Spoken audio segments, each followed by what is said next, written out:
తెలంగాణ రాష్ట్రంలోనే కాదు తెలంగాణ అసెంబ్లీ మండలిలో కూడా ఇయ్యాల మంచిగానే నడిచింది పంచాది సర్కారోళ్ళు చేసిన కులగణన సర్వే మీద మస్తు చేసినామని సర్కారోళ్ళు గిదింట్లో ఏమున్నది అని ప్రతిపక్షపోళ్ళు ఇక దీంట్లోనే లాజిక్లు లా పాయింట్లు మస్తు వెళ్ళినాయి ఇక గవేందో పురా కరుసుకోవాలంటే ఏం చేయాలి మీరు ముచ్చటంతా చూసి రావాలి అసెంబ్లీ మొదలవ్వుడే 2 నిమిషాల్లో మళ్ళా వాయిదా పడ్డది కేబినెట్ సమావేశం జరుగుతూ ఉన్న సందర్భంలో ఇంకా పూర్తి కాలేదు అధ్యక్ష కొద్దిగా సమయం పడుతుంది దాని తదుపరి మినిట్స్ ప్రిపరేషన్కి తర్వాత నోట్ ప్రిపరేషన్ కూడా సమయం పడతా ఉన్న సందర్భంలో గౌరవ శాసన సభాపతి గారిని కోరుతా ఉన్నాం ఎందుకంటే సహచార మంత్రివర్గ సోదరులు ముఖ్యమంత్రి గారు డిప్యూటీ చీఫ్ మినిస్టర్ గారు అందరూ కూడా కేబినెట్ సమావేశంలో ఉన్నారు నేను మిమ్మల్ని కోరుతా ఉన్నాను అధ్యక్ష సభ కొద్ది సమయం వాయిదా వేసి మళ్ళా తిరిగి ప్రారంభించాల్సిందిగా మీతో కోరుతాను కులగణన రిపోర్టు మొన్న ఐతారం నాడే బయట పెట్టినోళ్ళు నిన్న పెట్టుకోవచ్చు కదా క్యాబినెట్ మీటింగ్ ఇయ్యాలనే అసెంబ్లీ పెట్టుకొని ఇయ్యాలనే క్యాబినెట్ మీటింగ్ పెట్టుకునుడైంది అందరు వచ్చినాక సభను వాయిదా వేసుడైంది అని కారెడ్డమాడుతున్నారు ప్రతిపక్షపోళ్ళు ఇక గప్పుడు ప్రతిపక్షంలున్నా ఇప్పుడు అధికారంలున్నా చెయ్యి పాటోళ్ళు ఏం మారలే అని ముచ్చట్లిన పడుతున్నాయి ఇక కులగణన అన్నారు గాని ఏ కులంలో ఎంతమంది ఉన్నారనే ముచ్చటే చెప్పలే అని పెద్ద లాజిక్ పాయింట్ మాట్లాడిండు మాజీ మంత్రి తలసాని సీనన్న దీంట్లో కులాల వారీగా తీసుకున్నప్పుడు కూడా ఏ కులం ఎంత అనేది కూడా మీరు చెప్పలేకపోయినారు ఇప్పుడు ముఖ్యమంత్రి గారి స్టేట్మెంట్లో కూడా ఎస్సీలు ఇంత బీసీలు ఇంత అన్నారు ఈరోజు బీసీ కులాలలో 193 కులాలు ఉన్నాయి కాబట్టి 193 కులాలలో కూడా మరి ఏ కమ్యూనిటీ ఏమేమి ఎంతమంది ఉన్నారనేది కూడా మనకు సంఖ్యాపరంగా రేపు మనకు అన్ని విధాలుగా ఉపయోగపడుతుంది కాబట్టి దయచేసి ఆ విధంగా చేయవలసినటువంటి అవసరం ఉంది కొత్త పదాలు కనిపెట్టిండ్రు కాంగ్రెస్ సర్కార్ వాళ్ళు అనుకుంటా ఇగో గిట్ల కారెడ్డమాడిండు పువ్వుపాటి ఎమ్మెల్యే పాయల్ శంకర్ అన్న ఇది కొత్తగా పదం తీసుకొచ్చిండ్రు మరి నేనైతే ఇది ఎక్కడా చూడలేదు హిందూ బీసీలు ముస్లిం బీసీలు ఇది ఎక్కడ పదం అధ్యక్ష అసలు ఇది రాజ్యాంగం ఒప్పుకుంటుంది అధ్యక్ష ఈ రిపోర్టు మీరు బయట పెట్టి రేపు బీసీలకు ఎట్లా న్యాయం చేస్తారు అధ్యక్ష ఇదొక్కటి రాలధ్యక్ష కోర్టులు కొట్టేటందుకు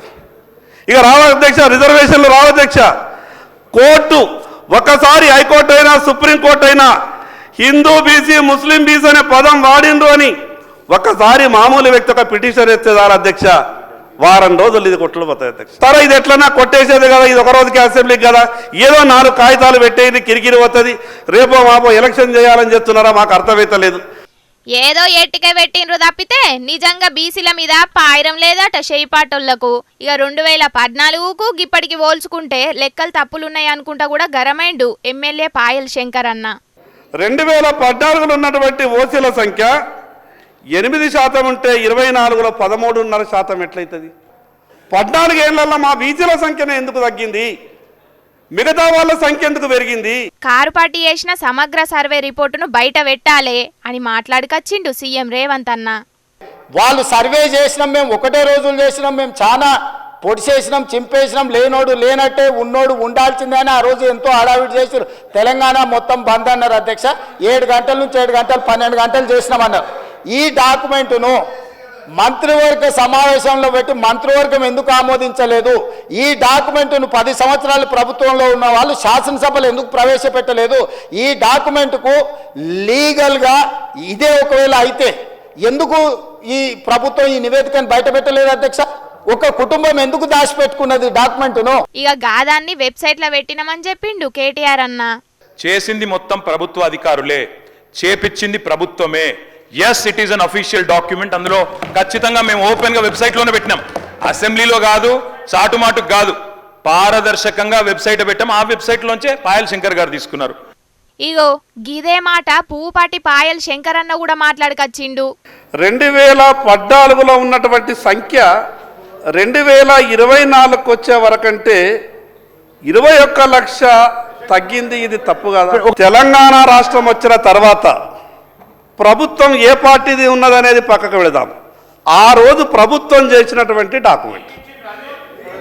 వెబ్సైట్లో ఉన్నది ఇది నాకు వ్యక్తిగతంగా ఇవ్వలే వెబ్సైట్లో ఉన్నది ప్రభుత్వ అధికారిక వెబ్సైట్లో ఉన్నది గాళ్ళు వెబ్సైట్లో పెడితేనే నేను తీసుకున్నా నాకేం పర్సనల్గా ఇయ్యలే అని చెప్తున్నాడు పాయల్ శంకర్ అన్న నీ అవ్వ పాత సర్కారు మీద బూర్దేద్దామని చూస్తే ఉత్తగా రివర్స్ అయ్యే కథ అయింది కదా సర్కారుకు. ఇక షెయి పాటోళ్ళు ఇచ్చిన రిపోర్టును షెయి పాటోళ్ళే తప్పంటున్నారు అని ఉదాహరణ చెప్పిండు కేటీఆర్ అన్న. మొత్తం ఆనాడు సమగ్ర కుటుంబ సర్వే ప్రకారం రాష్ట్రంలో బీసీల సంఖ్య 61%. ఈ రోజు రాష్ట్ర వ్యాప్తంగా మేము మాట్లాడడం కాదు అధ్యక్ష, ఇక్కడ మా శ్రీనివాస్ యాదవ్ గారు కరెక్ట్గా చెప్పినారు. మీ కాంగ్రెస్ పార్టీ ఎమ్మెల్సీ చెప్తున్నాడు బయట, దీన్ని తగలబెట్టండి, ఇంకా ఆయన గలీజ్గా మాట్లాడింది నా మాట అన్న, తగలబెట్టండి అన్నాడు. దీన్ని తగలబెట్టండి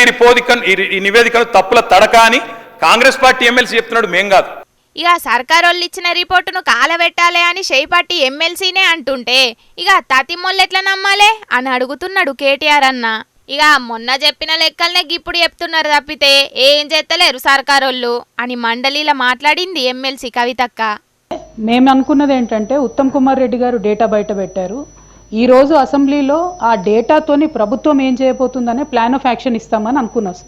అయితే ఓన్లీ స్టేట్మెంట్ మొన్న ఉత్తమ్ కుమార్ రెడ్డి గారు ప్రెస్ మీట్లో చదివిందే మళ్ళీ ఇవాళ స్టేట్మెంట్ చదివేసి అయిపోయింది అని మమా అనిపించేస్తే దీంతో ఏం చేయబోతా ఉన్నారు ఈ డేటాతోని? మీరు ఇదివరకు ఎలక్షన్లో ప్రతిపాదించినట్టుగా ఎలక్షన్లో వాగ్దానం చేసినట్టుగా బీసీలకు రిజర్వేషన్లు ఇచ్చి ఎన్నికలకు వెళ్తారా, లేకపోతే విద్యా ఉపాధి ఉద్యోగ అవకాశాల్లో ఈ రిజర్వేషన్లు అమలు చేస్తారా? గిదంతా కాదు అని కారు పార్టీ పువ్వు పార్టీలకు గీ సవాల్ ఇసిరిండు సీఎం రేవంత్ అన్న. నేను ఇవాళ సూటిగా అడుగుతున్న బీఆర్ఎస్ను బీజేపీని, మా పార్టీ 42%, రేపు జరగబోయే స్థానిక సంస్థల ఎన్నికలల్లో 42% సీట్లు మా పార్టీ ఇస్తుంది. ఇది మా కమిట్మెంట్. మీ రెండు పార్టీలను సవాలు విసురుతున్నా, మీరు రాండి, ఈ వేదిక మీద నుంచి మాట ఇవ్వండి, 42% ఇద్దాం. ముంగటున్న స్థానిక ఎలక్షన్ల బీసీలకు 42% రిజర్వేషన్లు ఇయ్యనీకి మేం సిద్ధం, మీరు సిద్ధమా అని సవాల్ ఇసిరిండు రేవంత్ అన్న. అది సవాలంటే రుణమాఫీ, రైతు భరోసా, ఇంద్రమ్మ ఇండ్లు, మహిళలకు నెల నెల 2500, తులం బంగారం ఇచ్చినట్టే గీ 42% రిజర్వేషన్ కూడా బరాబర్ ఇచ్చేది ఇరుతారు గీ షెయి పాటోళ్ళు అని కారెడ్డాలాడుతున్నారు ఏడాదికించి షెయి పార్టీ పాలన చూస్తున్న తెలంగాణ పబ్లిక్ కు.